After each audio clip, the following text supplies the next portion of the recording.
Hello everyone, welcome all of you. और आज हम लोग नवंबर महीने का नवंबर 2021 part first current affair discuss करेंगे राजस्थान का। तो स्टार्ट करते हैं हम लोग फर्स्ट क्वेश्चन से। सबसे पहले राजस्थान में बूंदी उत्सव या बूंदी महोत्सव भी कह सकते हैं इसको, जो भी करें। तो इसका आयोजन कौन से महीने में किया जाता है? In which month the Bundi festival is organised in Rajasthan. तो सबसे पहले हम इसको अगर हिंदू महीनों के हिसाब से देखें तो कार्तिक महीने में, ठीक है। और अगर हम, ठीक है, ऐसे देखें तो अक्टूबर नवंबर कोई भी हो सकता है, ठीक। और हाल फिलहाल में इस साल वाला 22 नवंबर 2021 को मनाया जाएगा।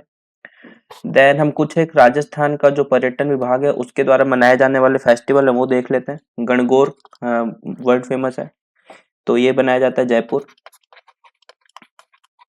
आरएस में से क्वेश्चन भी आया था, देखा होगा आप लोगों ने। कोटा का दशहरा मेला फेमस फेमस है कोटा में। मारवाड़ महोत्सव मनाया जाता है, सर महोत्सव या उत्सव फेस्टिवल जो भी कह सकते हैं आप लोग, ये जोधपुर में। थार महोत्सव बनाया जाता है बाड़मेर। कैमल फेस्टिवल जो इस बार होगा बीकानेर में। फिर तीज महोत्सव मनाया जाता है जयपुर में। एक कजली तीज अलग है, ठीक है, तीज अलग है, कजली तीज अलग है। तो कजली तीज बनाया जाता है बूंदी में।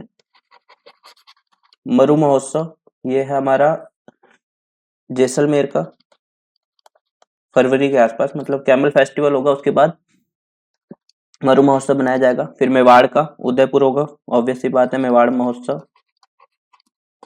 एक दो और देखें हम लोग अगर, तो हाथी उत्सव मनाया जाता है, ये भी जयपुर का जो आमेर है, आमेर वाला इलाका है, वहां मनाया जाता है। देन ब्रज महोत्सव मनाया जाता है भरतपुर में। फिर एक आता है मत्स्य, नॉट मत्स्य, मत्स्य उत्सव है अलवर में, ठीक है।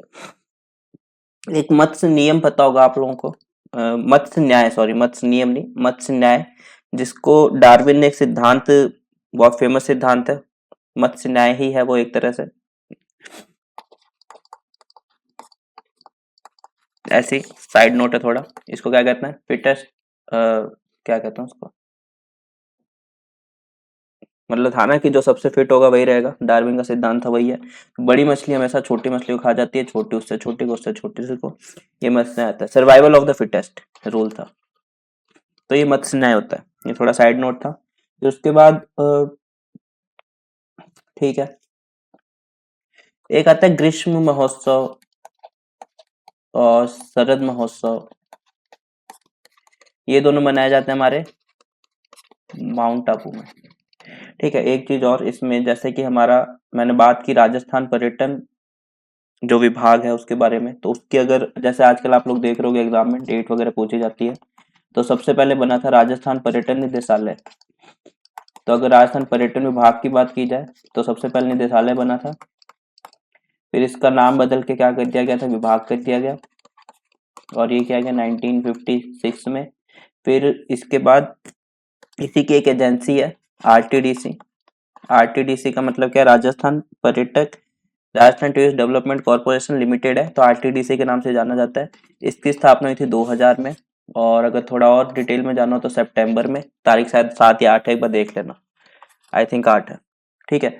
और इसमें एक चीज और, उद्योगों को दर्जा दिया गया था, यूनुस समिति बनी थी एक, उद्योग का दर्जा दिया गया था राजस्थान में पहली बार, पर्यटन को, सॉरी पर्यटन को उद्योग का दर्जा दिया गया था 1989 में, ये समिति बनी थी इसकी सिफारिश पे, ठीक है। तो ये पर्यटन के बारे में बात होगी हमारी। और जैसा कि मैं आजकल लगभग पिछले 2-3-4 महीने से स्टार्टिंग में जो हमारे महोत्सव या त्योहार होते हैं उसके बारे में बात करता हूँ, तो उसके बाद उससे रिलेटेड थोड़ा सा और था ये।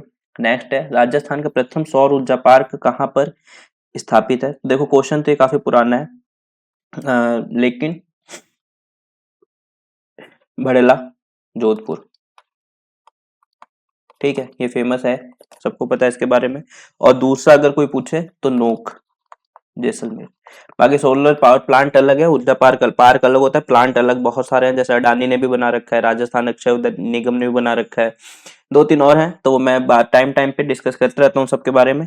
तो यहाँ पे बहुत ज्यादा इसका डिस्कशन लंबा ना करते हुए मेन सीधे पॉइंट पे आता हूँ मैं। हुआ क्या है, अंतरराष्ट्रीय ऊर्जा एजेंसी है जो जिसको आईईए के नाम से जाना जाता है, इंटरनेशनल एनर्जी एसोसिएशन या एजेंसी सीधे बोल लो, जिसकी 1974 में स्थापना हुई और पेरिस में जिसका एचक्यू है, मतलब हेडक्वार्टर है, 30 मेंबर्स हैं इसके। तो इसने क्या कहा है कि आने वाले टाइम में जो भड़ला सोलर पार्क है वो सौर ऊर्जा उत्पादन के लिए बहुत बड़ा एक सेंटर बनने वाला है। ठीक है, ये किसका कहना है, आईईए का कहना है। तो अगर हम बात करें राजस्थान हाल फिलहाल में क्या है, सबसे ज्यादा, मैंने कुछ एक महीने पहले भी बात की थी, सबसे ज्यादा सौर ऊर्जा उत्पादक राज्य बन गया है। कौन है, राजस्थान बन गया है। उसके बाद आप लोगों ने एक चीज और देखी होगी सीज के बारे में, आई थिंक पटवार में आया था इसके बारे में, SEEZ solar energy enterprise zone. ठीक है, सोलर एनर्जी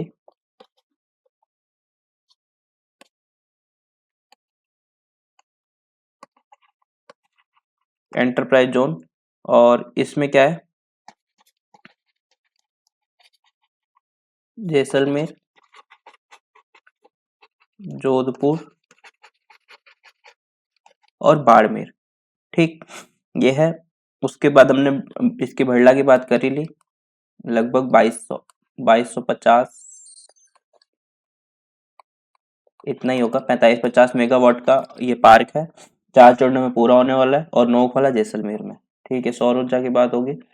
नेक्स्ट ये क्वेश्चन भी अभी मैं बताता हूँ मैंने यहाँ पे क्यों डाला है कि जो सीमा सुरक्षा बल है उसकी स्थापना निम्न में से कौन से वर्ष को की गई थी। तो इसकी जो स्थापना थी वो हुई थी 1965 में। ठीक है, और तारीख थी 1 दिसंबर 1965 में, जो युद्ध हुआ था पाकिस्तान वाला, उसके बाद की बात है। जरूरत महसूस हुई हमें तो इसकी कर ली और स्थापना कर दी। अब क्या है, इसका 57वां स्थापना दिवस है अगर हम लोग बाय डेट जाएंगे तो। और इस बार पहली बार दिल्ली से बाहर मनाया जाएगा क्या, इसका स्थापना दिवस, और कहां पे बनाया जाएगा, जैसलमेर में एक स्टेडियम है पूनम सिंह,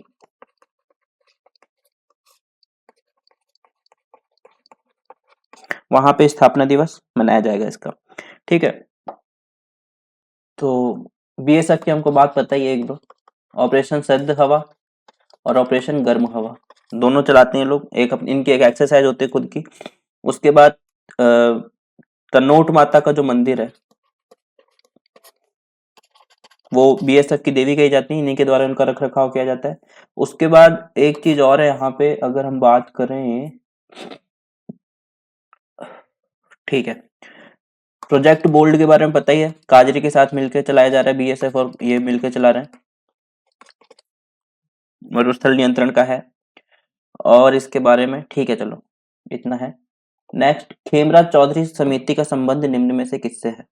खेमराज चौधरी समिति का संबंध निम्न में से किससे है, आरपीएससी की परीक्षा समय पर कराने के लिए, इम्प्लीमेंट न्यू एजुकेशन पॉलिसी, जो नई शिक्षा नीति आई थी अभी पूरे देश की, उसको राजस्थान में कैसे इम्प्लीमेंट करना उससे संबंधित, फिर स्टेट एम्प्लॉयज राज्य कर्मचारी वेतन विसंगति दूर करने के लिए, और none of the above, not neither, none of the above, neither दो में से चूज किया जाता है, यहाँ पे 3 हो गए इसलिए नाइदर नहीं आएगा, इंग्लिश का रूल। तो नन ऑफ द अबव, उपरोक्त में से कोई नहीं। तो खेमराज चौधरी समिति की बात करें, ये बनाई गई है स्टेट एम्प्लॉयज की जो वेतन विसंगति है उसको दूर करने के लिए, और इसमें खेमराज चौधरी अध्यक्ष हैं, और आप लोगों को ये चीज थोड़ी सी आइडिया होगा कि अध्यक्ष के नाम पे समिति का नाम पड़ जाता है। ठीक है, तो अभी थोड़े महीने पहले आप लोगों ने इसके बारे में सुना होगा, आरपीएससी की परीक्षा समय पे कराने के लिए, कैलेंडर वैलेंडर जारी करने के लिए एमएल कुमावत कमेटी बनी थी,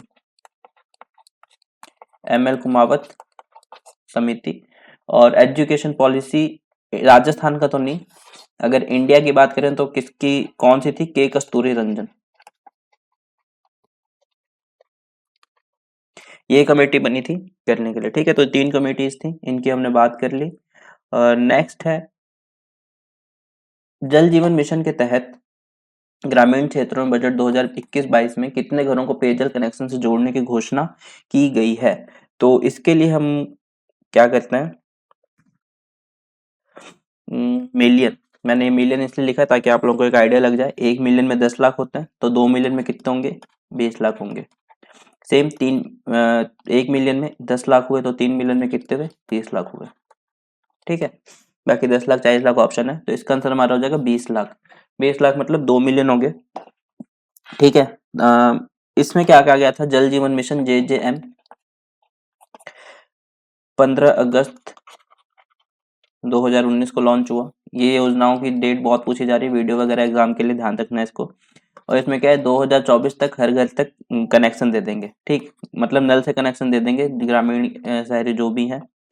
और राजस्थान में हम बात करें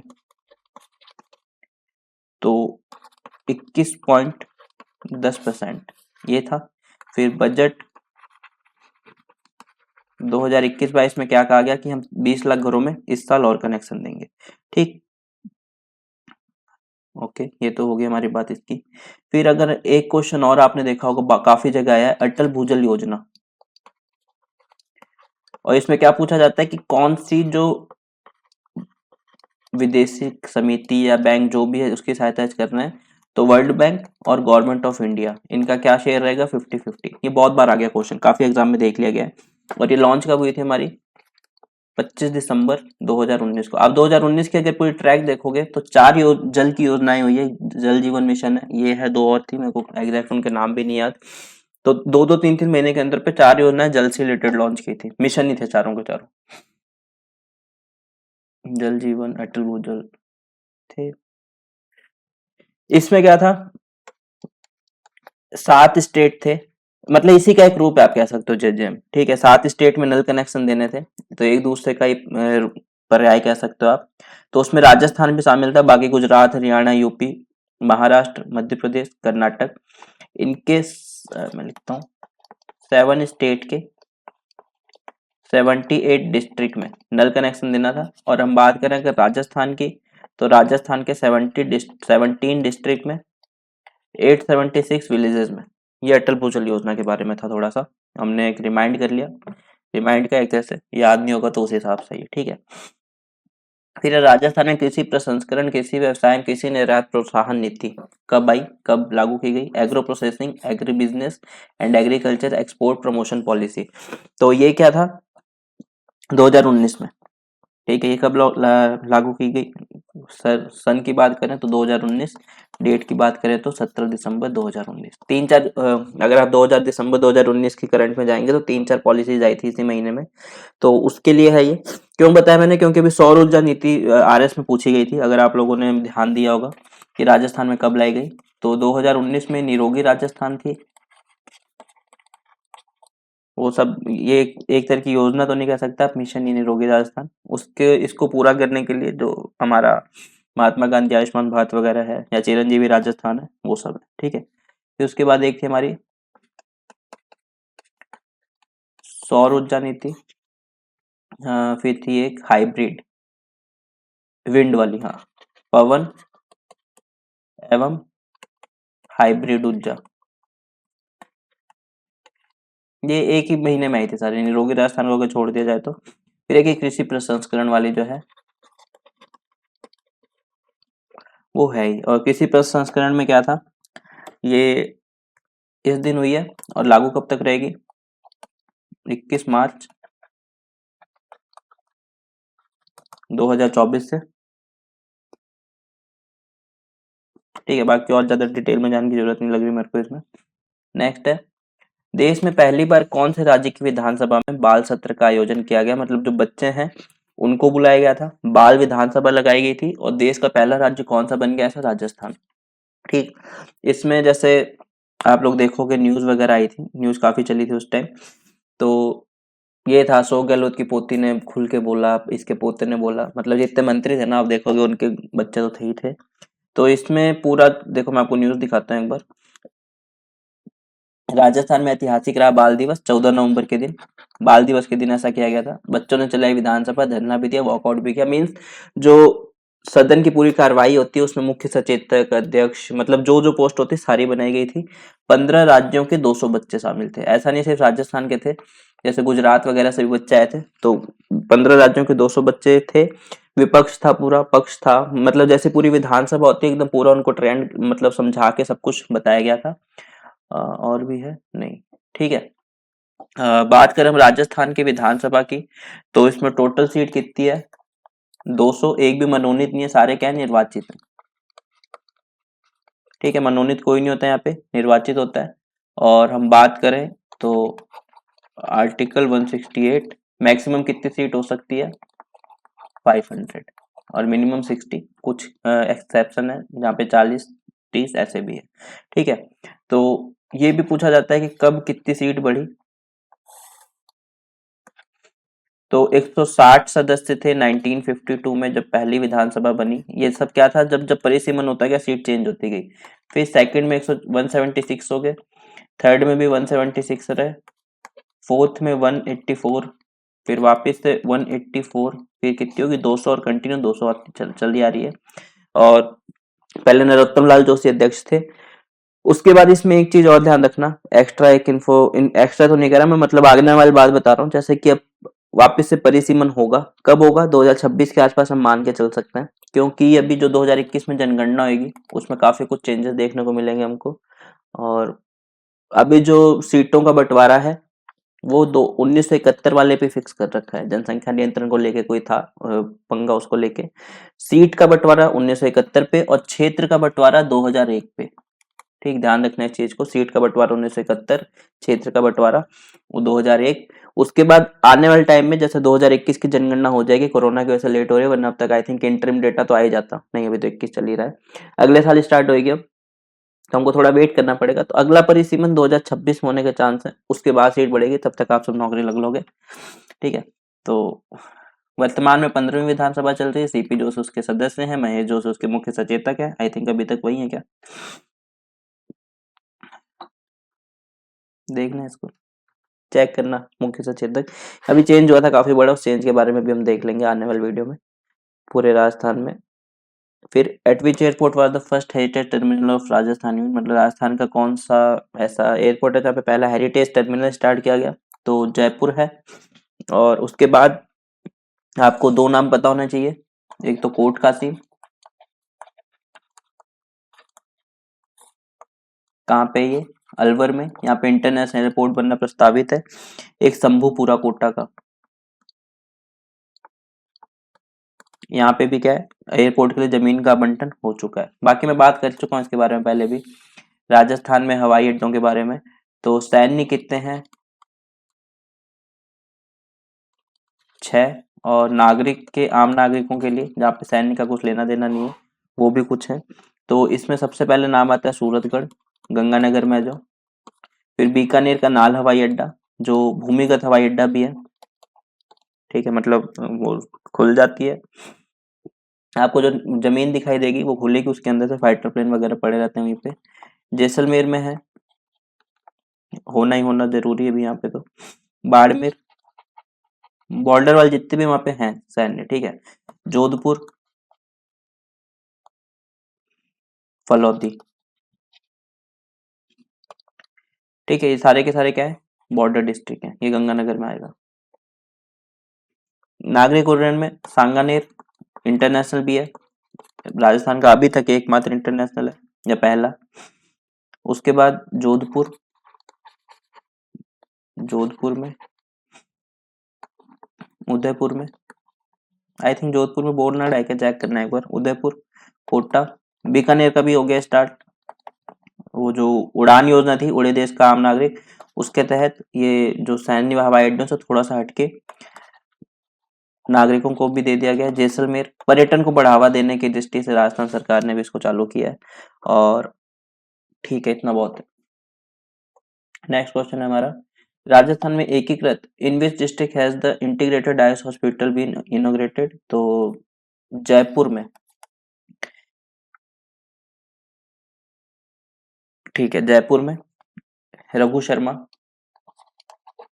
तत्कालीन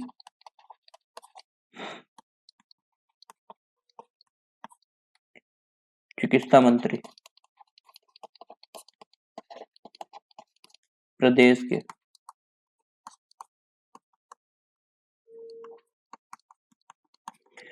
के तत्कालीन चिकित्सा मंत्री हैं और जयपुर में इन्होंने किया है।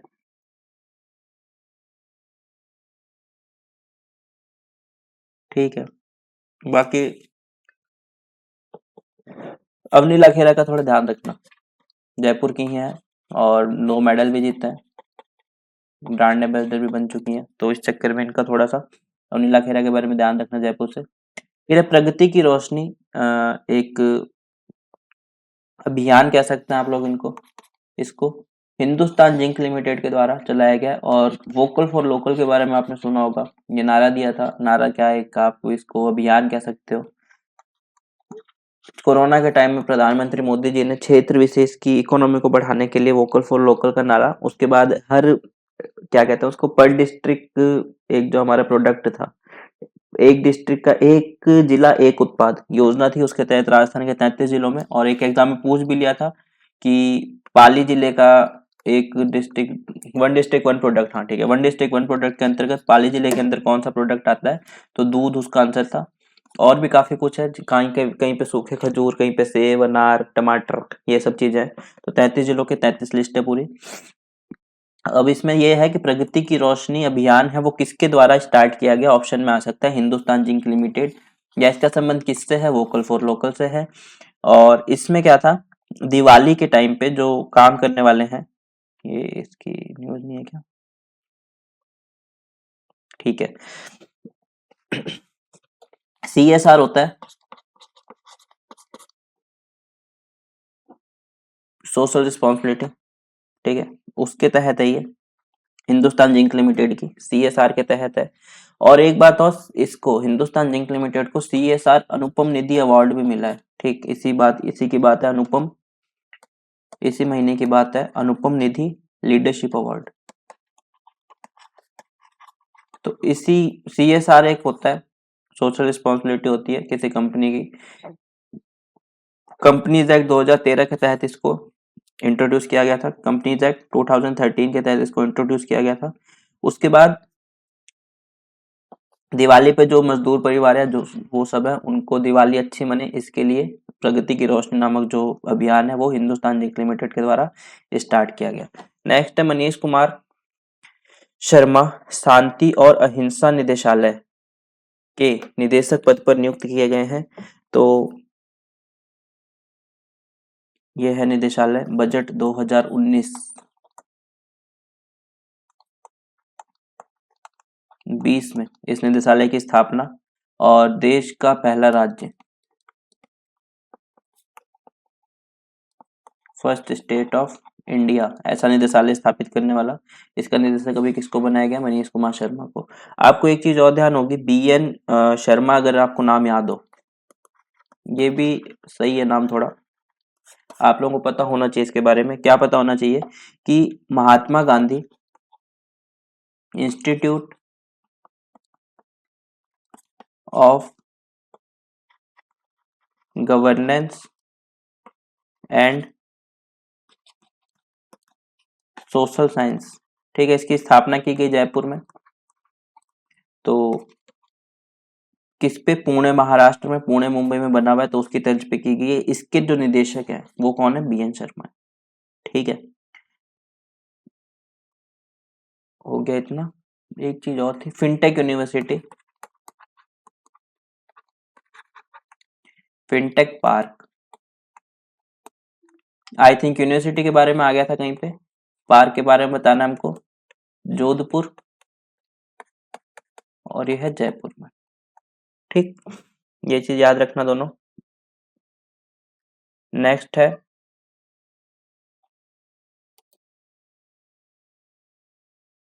फिर है राजस्थान में स्थित बंसी पहाड़पुर की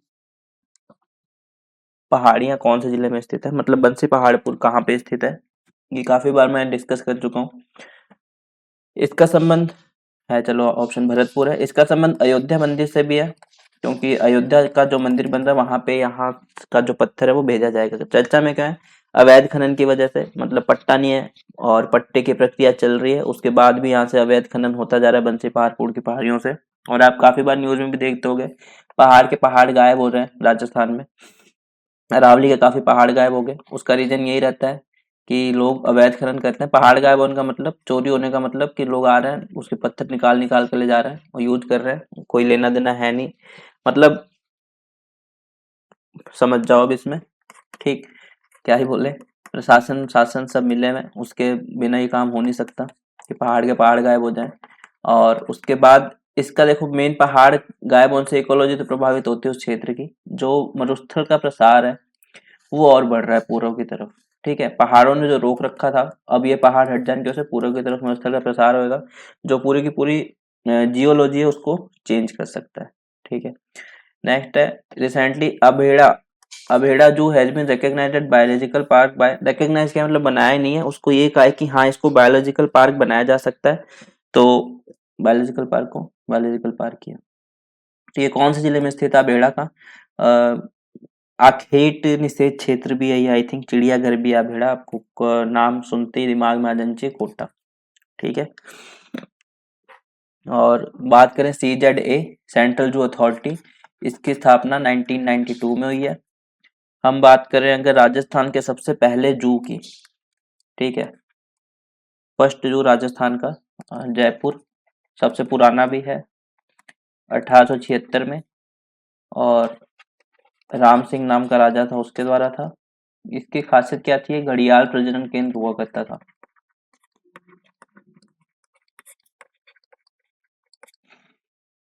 फिर सेकंड बना उदयपुर में 1848, बीकानेर जो आई थिंक अब बंद होने के कगार पे, बंद हो भी गया होगा 1922, फिर Jodhpur, at the end Kota. अब भेड़ा की बात हो रही है जो 1954 अभी बंद पड़ा। ठीक है, विकल्प के तौर पे कि हाँ इसको बायोलॉजिकल पार्क बनाया जा सकता है, एक विकल्प के तौर पे ये भी बंद पड़ा है, बीकानेर वाला भी। ये है 1936 गौड़ावड़ प्रजनन केंद्र के तौर पे। ठीक है, नेक्स्ट क्वेश्चन है, Rajasthan government launch impact app to monitor action taken under PC and PDT. तो पीसी एंड पीडीटी की बात आपको पता ही है, भ्रूण हत्या को रोकने के लिए चलाया जाने वाला एक या लाया जाने वाला एक कानून है, जिसमें राजस्थान सरकार के रघु शर्मा ही हैं, डॉक्टर रघु शर्मा ही हैं चिकित्सा मंत्री, उनके द्वारा इम्पैक्ट ऐप किया है। इसमें क्या है, जो सोनोग्राफी की मशीनें होती हैं, ठीक है, जो सोनोग्राफी की मशीनें होती हैं उनका ऑनलाइन रजिस्ट्रेशन किया जाएगा, चाहे वो खरीदने वाला हो तब होगा, आयातक निर्माता वितरक डीलर आदि। तो इससे क्या ट्रैक करने में आसानी हो पाएगी कि किसके पास मशीन है किसके पास नहीं है, कहाँ पे वैध यूज हो रहा है कहाँ पे अवैध हो रहा है। तो उसके लिए तो इम्पैक्ट पोर्टल या इम्पैक्ट ऐप की बात करें, इसको ऐप मत लेके पोर्टल ही बोलना। ठीक है, इम्पैक्ट पोर्टल ही बोलना ज्यादा सही रहेगा। इस पोर्टल की बात करें तो इस पे सोनोग्राफी का जो मशीनें हैं रजिस्ट्रेशन होगा। एक्ट, अगर एक्ट पूछा जाए तो पीसीपीएनडीटी एक्ट इसमें बताया जा सकता है। नेक्स्ट है, पिंक पैंथर राजस्थान में पहली बार देखा गया साउथ अफ्रीका के बाद, और कहाँ पे, रणकपुरा में। ठीक, ये भी क्वेश्चन अच्छा बनता है। बात करें हम लोग पिंक पैंथर की, पिंक पैंथर की बात ही हो रही है ना। ठीक है, तो आई थिंक ये इसकी फोटो भी मैंने दी है, ये दिखा था पिंक पैंथर यहाँ पे राजस्थान में पहली बार साउथ अफ्रीका के बाद रणकपुर की पहाड़ियों में। और ठीक है, इतना ही है याद रखना। आपको ये बताना है रणकपुरा की पहाड़ियाँ कहाँ पे है, ठीक है, कमेंट करके बताना है, या घर पे किताब में नेट पे जहाँ भी ढूंढना रणकपुरा की पहाड़ियाँ का है। एक काराकल जंगली बिल्ली थी, मैंने लास्ट या सेकंड लास्ट में बताया था, जंगली बिल्ली कराकल नाम की एक प्रजाति है जंगली बिल्ली की, ये मिली थी हमें, क से कराकल क से कुंभलगढ़, स्पॉटेड थी वहां पे। ठीक है, नेक्स्ट क्वेश्चन है, ये हो गया पिंक पैंथर। हाल ही में बाघिन T63 ने 3 शावकों को जन्म दिया है। मैंने आप लोगों को एक वीडियो में बताया था कि TM ये किसके लिए यूज करते हैं, मतलब कौन सा जब होता है, क्या कहते हैं इसे, कौन सा उद्यान होता है तब इसका यूज किया जाता है। ठीक है, एक वीडियो मैंने आप लोगों को बताया था, याद रखना उस चीज को। निम्न में से कौन से राष्ट्रीय उद्यान से संबंधित है? T36। तो अगर यहाँ पे टी आ गया तो आपको देखते ही आइडिया लग जाती है रणथंभौर से होगा। ठीक है, उसके बाद केवला देश है, इसका डेजर्ट। ये राष्ट्रीय उद्यानों के नाम लिखे मैंने। राजस्थान में राष्ट्रीय उद्यान 3 है वैसे। अगर आप इंडिया लेवल पे पढ़ोगे तो 5 पढ़ाए जाते हैं, राजस्थान में 3 ही है। अगर राजस्थान के एग्जाम में आ जाए तो 3 ही लिखना है। बाकी डेजर्ट नेशनल पार्क बस लिखते हैं, यह है रियल में अभ्यारण्य। उसमें से सबसे पहले रणथंभौर है 1980 का, फिर केवलादेव घाना पक्षी अभ्यारण्य 1981 का, फिर सरिस्का ना लेके मैं इसको मुकुंदरा हिल्स लिख दूं अगर, तो ज्यादा सही रहेगा। वो है 2012 में। अगर कोई पूछे रामसर साइट के बारे में राजस्थान की, तो वो भी 2 है। एक तो केवला देव होगी और दूसरी हो जाएगी हमारी सांभर झील, सांभर लेक। ठीक है, जो जयपुर में है। ओके, रणथंभौर है सवाई माधोपुर में। और राजस्थान के पहला राष्ट्रीय उद्यान भी, राजस्थान की पहली टाइगर परियोजना भी यहीं पे थी। प्रधानमंत्री फसल बीमा योजना का लाभ लेने में प्रदेश का कौन सा जिला पूरे देश में तीसरे स्थान पर है? तो चूरू। बस इतना याद रखना, अगर पूछा जाएगा तो इतना पूछा जाएगा, बाकी ज्यादा इसमें डिटेल पूछी नहीं जाती। अगर बात करें योजना की तो ये स्टार्ट हुई है 13 जनवरी है। डेट एक बार चेक करना ना इसकी। बाकी मैं ये बताता हूँ आपको, जनवरी 2016। और प्रीमियम था कितना? 5%, 2%, 1.5%। ये था व्यापारिक फसलों पे। ये चीज नहीं पूछी जाएगी वैसे, हाईएस्ट यहाँ तक। 2% है खरीफ पे एंड 1.5% है रबी पे।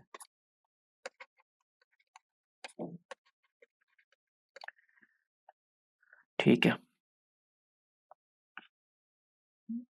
हाल ही में राजस्थान, ऑप्शन नहीं, हाल ही में राजस्थान में कितने वेटरन सब सेंटर खोलने की मंजूरी दी है? तो 30 वेटरी सब सेंटर खोले जाएंगे राजस्थान में, 30 सब सेंटर खोलने की मंजूरी प्रदान की गई है। और उसके अलावा इम्पैक्ट पोर्टल, एक चीज और बताए थे मुझे इसमें, कोई कृषि विश्वविद्यालय को लेके एक न्यूज है, राजस्थान के जो कृषि विश्वविद्यालय है। हाँ, ये पहले तो प्रधानमंत्री फसल बीमा योजना राज्यांश से प्रीमियम मद में 500 करोड़ के अतिरिक्त प्रावधान को मंजूरी। तो अभी हमने बात की है फसल बीमा योजना के बारे में, तो उससे रिलेटेड एक न्यूज है कि राज्य जो प्रीमियम देता है, ठीक है, अब देखना एक मैं बात बताता हूँ, मैंने पहले ही बताया, जो प्रीमियम वाली सत्ता है ना, ये किस पे छोड़ दी गई है? आई थिंक सेंटर ने कह दिया हम नहीं देंगे, स्टेट चाहे तो दे, ऐसे कोई अब चेंज हुए हैं इसमें। तो राज्य का जो अंश है, या फिर कुछ में स्टेट और सेंटर मिलके दे रहा है, तो इसमें यही बात की गई, राज्य का जो अंश होगा उसमें प्रीमियम भुगतान के लिए 500 करोड़ रुपए की और अतिरिक्त उपलब्ध कराई जाएगी। तो यहाँ से थोड़ा सा इस चीज को याद रखना, आरएस मेंस में काम आ सकता है ये। ठीक है, आरएस मेंस में ये चीज काम आ सकती है। अगर कोई कृषि पे कुछ पूछ लिया जाए, कोई क्वेश्चन आ जाए, कोई ऐसे आ जाए, तो वहां से जो जब हम कंक्लूजन लिखते हैं या सरकार के उपाय लिखते हैं, वहां पे इस चीज को हम एकदम करंट की चीज एंटर करेंगे तो थोड़ा अच्छा इफेक्ट पड़ेगा। देन हाँ, मैं आता हूँ कृषि विश्वविद्यालयों पे। तो राजस्थान का कृषि विश्वविद्यालय है उदयपुर का महाराणा प्रताप। मैं अब नाम पूरे नहीं लिख पाऊंगा, कृषि विश्वविद्यालय आगे अज्यूम कर लेना। महाराणा प्रताप कृषि विश्वविद्यालय है और कहाँ पे है? उदयपुर में। ठीक है, उदयपुर में है। इसने सोनो जेनेटिक्स के साथ एमओयू साइन किया है, सोनो जेनेटिक्स के साथ एमओयू साइन किया है बीज में गुणवत्ता बढ़ाने के लिए। किस लिए किया है? बीज में गुणवत्ता बढ़ाने के लिए। और इसकी स्थापना 1999 में हुई थी। ठीक, उसके बाद बीकानेर का है स्वामी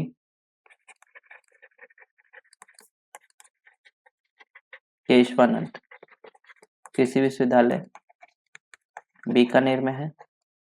फिर है श्री कर्ण नरेंद्र जोबनेर, आई थिंक जयपुर। फिर है कोटा कृषि विश्वविद्यालय, कोटा में ही है। फिर जोधपुर एग्रीकल्चर यूनिवर्सिटी। ठीक है, ये 4-5 नाम याद रखना यूनिवर्सिटीज के। तो ये था हमारा आज के वीडियो में, मिलते हैं फिर से नेक्स्ट वीडियो में, तब तक के लिए thanks for watching this video. Be with me, be with study IQ। Thank you.